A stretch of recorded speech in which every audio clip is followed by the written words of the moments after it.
खुद से प्यार करना सीखो। लोग तो साल की तरह बदलते हैं। अच्छी नींद के लिए ज़रूरी है कि खुदा और हमसाए के साथ सुलह करना, मांगने वाले हाथों को हकारत से देखने और धुतकारने के बजाय शुक्र क्या करो कि ये हाथ हमारे नहीं।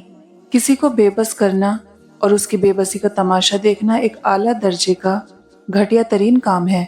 तुम्हें इस फानी दुनिया में हर उस चीज़ से बिछड़ना है जिससे तुम मोहब्बत करते हो। अगर तुम्हारी इबादत तुम्हें बुराइयों से नहीं रोकती तो फिर वो इबादत नहीं, आदत है या फिर दिखावा।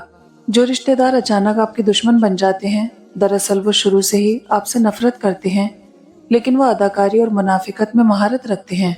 वादा, यकीन, मान, दिल और दोस्ती कभी ना तोड़ें। इनके टूटने से आवाज तो नहीं आती, मगर तकलीफ बहुत महसूस होती है। मकाफात की चक्की चलती बहुत आहिस्ता है, मगर पीसती बहुत बारीक है।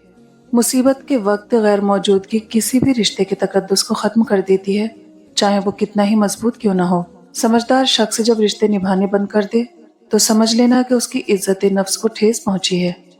जिंदगी ने ये सिखाया है कि हमारी खामियों से ज्यादा हमारी खूबियों की वजह से हमें नापसंद किया जाता है।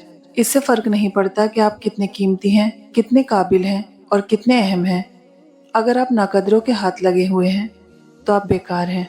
अल्फाज इस्तेमाल करते वक्त ऐसे ही एहतियात करें जैसे मछली खाते वक्त कांटों से करते हैं, क्योंकि ये सच है, कांटे तो सिर्फ जिस्म को तकलीफ देते हैं, लेकिन अल्फाज दिलों को चीर देते हैं।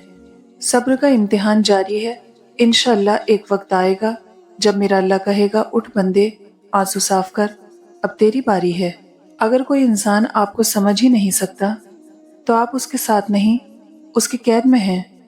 बाज़ औक़ात हम किसी को इतनी अहमियत दे देते हैं कि फिर हमारी खुशियाँ और मुस्कुराहट उसके मूड और फुर्सत की मोहताज होकर रह जाती हैं।